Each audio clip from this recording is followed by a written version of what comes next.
તાલુકા પંચાયતના પ્રમુખ તરીકે આજે મારી વરણી થઈ છે, તેમાં બધા આગેવાનો અને બધા જ ગામોના સરપંચો અને કાર્યકરો મોટી સંખ્યામાં શુભેચ્છાઓ માટે આપવા આવેલા છે.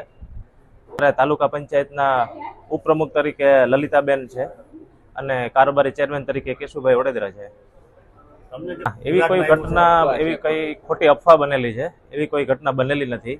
પાર્ટીનો જ નિર્ણય હોય છે કે કેને પ્રમુખ, ઉપપ્રમુખ કે કારોબારી કેને બનાવવા છે, અને પાર્ટીનો નિર્ણય હંમેશા શિરોમાન્ય હોય છે. આ ખોટી અફવા છે, આવી કોઈ બાબત બનેલી નથી.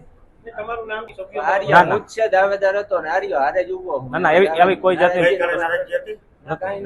એક ખોટી અફવા ફેલાવેલી છે બધી, કે આવો કોઈ પ્રશ્ન બનેલો નથી.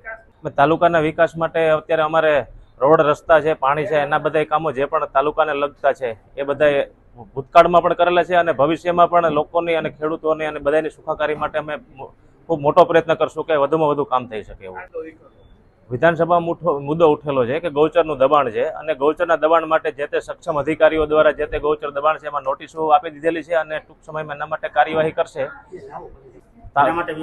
ઘઉંની ખરીદી માટે જે ખરીદી ચાલુ છે અત્યારે, એ ખરીદીની અંદર એવી વસ્તુ છે કે થોડીક નહિવત પ્રમાણમાં ખરીદી છે, પણ એના માટે મુખ્યમંત્રી સુધી રજૂઆત થયેલી છે અને ટૂંક સમયમાં હવે એના માટે સ્ત્રોત વધારશે કે ખેડૂતોના મોટા ભાગના બધાના જેના ઘઉંના કોટા છે એ બધા પૂરા થઈ જાય અને ખરીદી થઈ શકે એવું.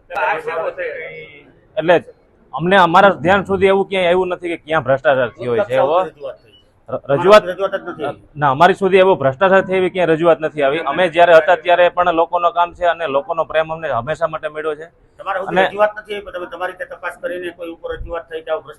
આવું અમારા ધ્યાન ઉપર આવું અત્યાર સુધીમાં તાલુકા પંચાયતનું ક્યારે નથી આવ્યું કે પોરબંદર તાલુકા પંચાયતમાં ક્યાંય ભ્રષ્ટાચાર થયો હોય.